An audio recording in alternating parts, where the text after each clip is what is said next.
Hello everyone, আমি Priyanka. I hope তোমরা সবাই ভীষণ ভালো আছো, আর আমিও কিন্তু ভীষণ ভালো আছি। আজকে আমি তোমাদের সাথে শেয়ার করব আমার daily morning skin care routine. So কথা না বাড়িয়ে শুরু করা যাক।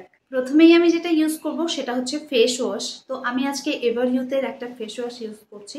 এটা অনেক দিন হয়ে গেল আনা হয়েছে, কিন্তু শেষই হয়নি।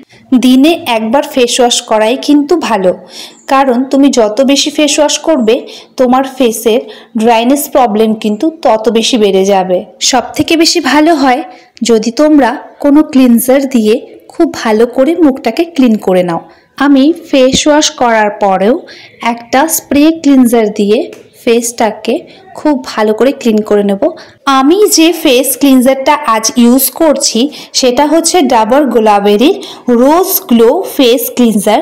এটা হলো 3 in প্রোডাক্ট। এই ফেস ক্লিনজারটার সব থেকে বড় ব্যাপার হলো ফেস ক্লিনিংয়ের পাশাপাশি ফেসকে ময়শ্চারাইজিং করে আর ফেসের মধ্যে একটা রিফ্রেশিং ব্যাপারও নিয়ে আসে। এই ক্লিনজারটা আমি দুভাবে ইউজ করি। একটা স্প্রে করে নিয়ে তারপর একটা কটন প্যাড দিয়ে ভালো করে মুছে নিই, আবার কি করি কটন প্যাডের মধ্যেই একটু স্প্রে করে নিয়ে পুরো ফেসটাকে ক্লিন করে নিই। এতে ফেসের মধ্যে যত ডিপ ডাস্ট আছে সব কিন্তু রিমুভ হয়ে যায়। ফেস ক্লিনিংয়ের পর সবথেকে ইম্পর্ট্যান্ট স্টেপ হলো টোনিং। ডাবর গোলাবেরির এই রোজ ওয়াটারটা আমার ভীষণ পছন্দের। এই রোজ ওয়াটারটাকেই আমি টোনার হিসাবে ইউজ করি। ফেস ওয়াশের পর ফেসের পিএইচ ব্যালেন্সটাকে ঠিকঠাক করার জন্যই কিন্তু আমরা টোনারটা ইউজ করে থাকি। টোনিংয়ের পর সবথেকে ইম্পর্ট্যান্ট পার্ট হলো ময়শ্চারাইজিং। আমাদের ফেসটাকে খুব ভালো করে ময়শ্চারাইজ করে নিতে হবে।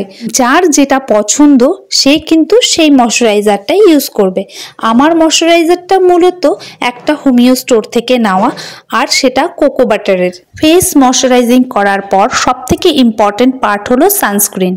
দিনের বেলাতে ছেলে বা মেয়ে সকলেরই উচিত সানস্ক্রিন মাখা। আশা করি তোমরা সকলেই তো জানো যে সানস্ক্রিনের কাজ হলো হার্মফুল ইউভি রে থেকে আমাদের স্কিনটাকে প্রোটেক্ট করা। আর সর্বশেষ স্টেপ হলো এই লিপ বাম। আমার ভিডিও যদি তোমাদের ভালো লেগে থাকে অবশ্যই কিন্তু কমেন্টস করে যেও। টাটা।